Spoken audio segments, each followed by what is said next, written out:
Assalamualaikum, izin memperkenalkan diri.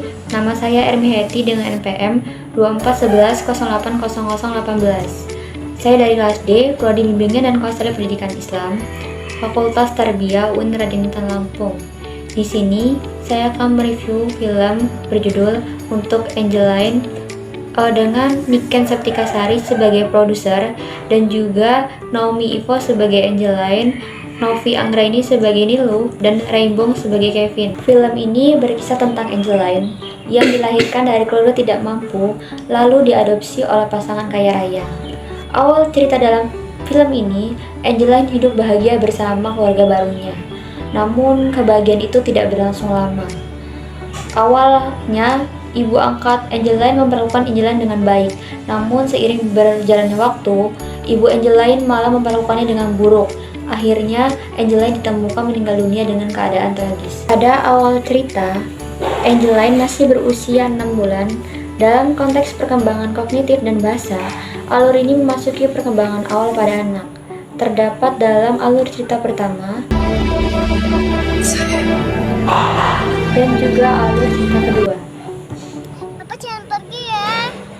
Lalu, pada alur ketika Angeline berbicara kepada ayah angkatnya dalam konteks perkembangan kognitif dan bahasa, alur cerita ini memasuki materi tentang perkembangan bahasa, seperti alur cerita di atas.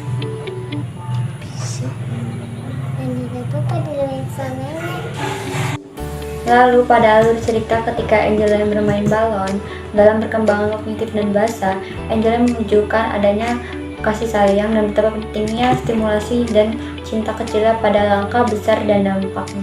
Dan untuk alur cerita ketiga dapat lihat di sini.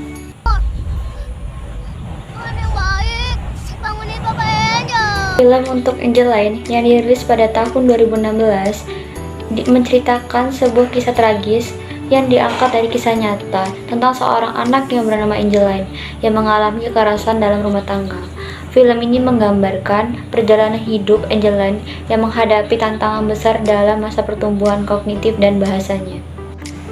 Dalam hal perkembangan bahasa, Angeline lebih banyak diam dan menunjukkan ekspresi ketakutan daripada berkomunikasi aktif dengan orang tuanya. Akibat perlakuan kasar orang tua yang seringkali membuat Angeline merasa ketakutan dan juga merasa tersingkirkan. Dimana seharusnya pada anak sepantaran Angeline berkomunikasi dengan orang tua dan saling menunjukkan kasih sayang, namun tidak dengan Angeline. Hal ini yang membuat Angeline merasa sedih dan juga merasa terpuruk. Akibat itu juga membuat mental Angeline down. Dari hasil tersebut dapat dibuktikan bahwa dalam perkembangan bahasa Angeline terhambat.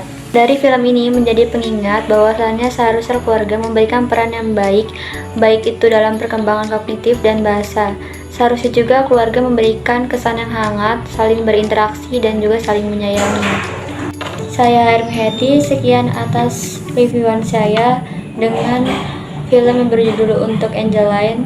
Saya akhiri. Wassalamualaikum warahmatullahi wabarakatuh.